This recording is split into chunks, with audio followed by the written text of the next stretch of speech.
All right, guys, welcome back to the channel. I just wanted to have a real quick talk about Conor Benn, his fight against Regis Prograis. We're about 48 hours out from the fight, and I thought I would talk about Conor Benn because it's a bit of a weird one with Conor Benn. Following that victory over Chris Eubank Jr., I think we were all expecting, no offense to Regis Prograis, bigger things than Regis Prograis. I mean, you look around the people that he was calling out, talking about fighting, particularly at welterweight. I think we're all looking at one of the welterweight stars, whether that was Devin Haney, whether that was Ryan Garcia, whether that was Rolly Romero, whether it was even Shakur Stevenson if he moved up to Teofimo Lopez, any of these type of names, and then all of a sudden he signs with Zuffa Boxing, that takes all the headlines, and then the announcement comes out, Conor Benn's going to be taking on Regis Prograis, and for me, I found it very surprising. I didn't think it was going to be Regis Prograis. He wasn't necessarily name value, and he's not sort of world title value. He's sort of somebody that's really looking at the back end of his career. So I found it very, very surprising that when Conor Benn came out, he said, I'm going to be taking on Regis Prograis. But that's the fight we've got, so I think we should talk about it and how we think it's going to go, and really what it means for Conor Benn or Regis Prograis, depending on the outcome of this fight. Now, this fight here for me, for Conor Benn, is a must win. There's no excuses. Primarily because he's just beaten Chris Eubank Jr., he's calling out those big guys, he's saying how good a fighter he is, and we end up on Regis Prograis. No offense to Regis Prograis, he is a former world champion. I mean, if you were to compare them side by side, Regis Prograis' resume and accomplishments far outweigh anything, in my opinion, Conor Benn has done in his career. So, I mean, no offense to Regis Prograis, but Regis Prograis at this point in time, the recent run of results, including the Devin Haney defeat and the Jack Catterall defeat, supplement all of that with the fact that, he's 37 years of age, tail end of his career, and he's a super lightweighter. For me, Regis Prograis is a career super lightweighter. And the last time that we saw Conor Benn, he was 160 pounds. So when you put all these elements together, for me, there is no excuses for Conor Benn to come into this fight, come out of this fight with a loss. I think Conor Benn needs to win this fight. Do I believe it's going to be easy? No. Like I said, Regis Prograis is a very accomplished fighter. He's got a much better resume than Conor Benn. He's become a world champion when he beat Jose Zepeda by, what was that, a round 11, round 12 knockout. So Regis Prograis is a very accomplished fighter, but for me, the main problem with Regis Prograis is he's 37 years of age, recent run of results, and he is a super lightweighter. This fight here is going to be a 150-pound catch weight. I mean, that is far away from the 140-pound super lightweight that he's made his career at.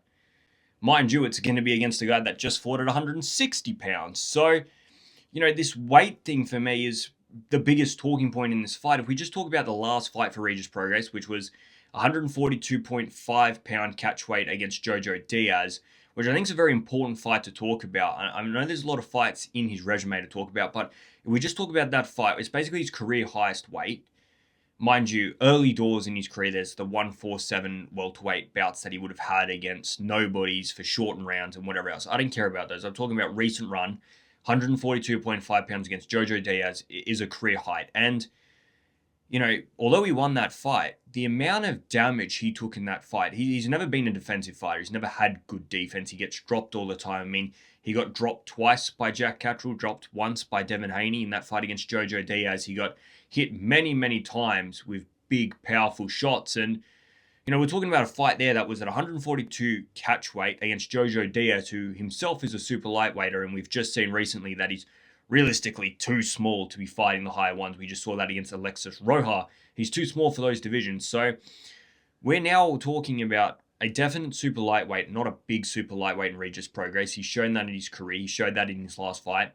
I don't believe he can take the power that gets dished out at welterweight. And Conor Benn, he's a big welterweighter, and this fight's not even going to be at welterweight. It's going to be at 150 pounds. It's another 3 pounds on top of welterweight. It's another 7 pounds on top of what he last fought. So what they come in, because this is a 150-pound catch weight with no hydration clauses. So Conor Benn could be 160 pounds on fight night. And I don't see Regis Prograis getting that big. So I think that's a big part of this fight. I don't believe that when we look at this fight for me, I always picked as the best fight of the weekend. I think it'll be a barn burner. These two guys neither have any regard for defense, neither have good defense. It is just all out attack. Let's see who can knock out the other person. And when you talk about a fight like that, the guy that is the naturally heavy fighter, the bigger fighter, the harder hitting fighter in Conor Benn, for me, there's only one result, and that is Conor Benn winning by knockout over Regis Prograis. I don't see any other outcome in this fight. And if there is a different outcome to that, which,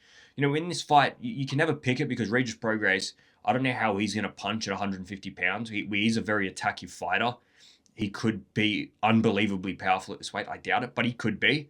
And it only takes one shot. But Conor Benn, coming off that win over Chris Eubank Jr., where I give him quite a bit of credit for compared to others. Lots of people really discredit that win completely. I don't. I still believe that we saw the best version of Conor Benn we've seen in his career. Obviously, there's not a whole lot of names in Conor Benn's career. We're talking Peter Dobson, Chris Algieri. I mean, who's the best name in Conor Benn's resume apart from Chris Eubank Jr.? And there's a lot of question marks out of that. But I thought the way he was composed, the way he boxed in that fight was something that I haven't seen from Conor Benn in most of his career. And coming into this fight, if he's able to combine that, composed boxing with that electric dynamic power, he's going to be a very, very good fighter. But he's first got to go past Regis Prograis. I don't think it is a guarantee. Obviously, it's boxing. There is no guarantees. But I think for Conor Benn, for all the stuff he's said in the past, all the stuff he's going to say in the lead up to this fight, and just Conor Benn as a person and what he dreams and aspires to be, especially at welterweight, which I don't ever see him dropping down to welterweight. The fact that this fight's not even at welterweight is a weird thing. But Conor Benn, for me, there can be no excuses. He has to go in there and by any means necessary. I'm not necessarily saying he has to come out and knock out Regis Prograis. I just think that's what's going to happen. He has to beat Regis. No offense to Regis. He was a world champion fighter. Like I said, he's got a much better resume than Conor Benn. You can't even compare the two. But current molds of these two fighters, Conor Benn has to win 150 pounds catch weight against Regis Prograis, who's 37 years of age and has looked poor in his last few outings. Conor Benn has to win this fight, and there's no excuses for that. I do believe he will do it. I think he knocks out Regis Prograis in round 6 or round 7.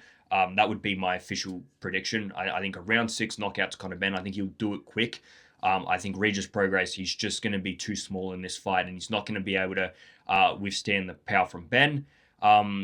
Look, it could take a little bit longer. Benn could, go out there and box and be a little bit more composed and a little bit more, build into the knockout, and it could come later. But either way, I think Conor Benn gets the knockout. I'm going a round 6 knockout for Conor Benn. I don't normally do early ones, but I think Conor Benn's going to make light work of this. And I think this fight, for as long as it lasts, will be the fight of the weekend. Let me know in the comments below what you guys think. Like I said, I am trying my very best to put a watch along together for this weekend. So put on those notification bells. If it's going to happen, it's going to be posted everywhere. I'm going to put it on my Instagram. It's going to be on the YouTube community. It's going to be everywhere, so you know it's going to be happening. It is going to be at 4 a.m. for me in Australia, and that's why I'm still not certain it's going to happen. But I will try it. Like the video, subscribe to the channel. I'm out here, guys. See ya.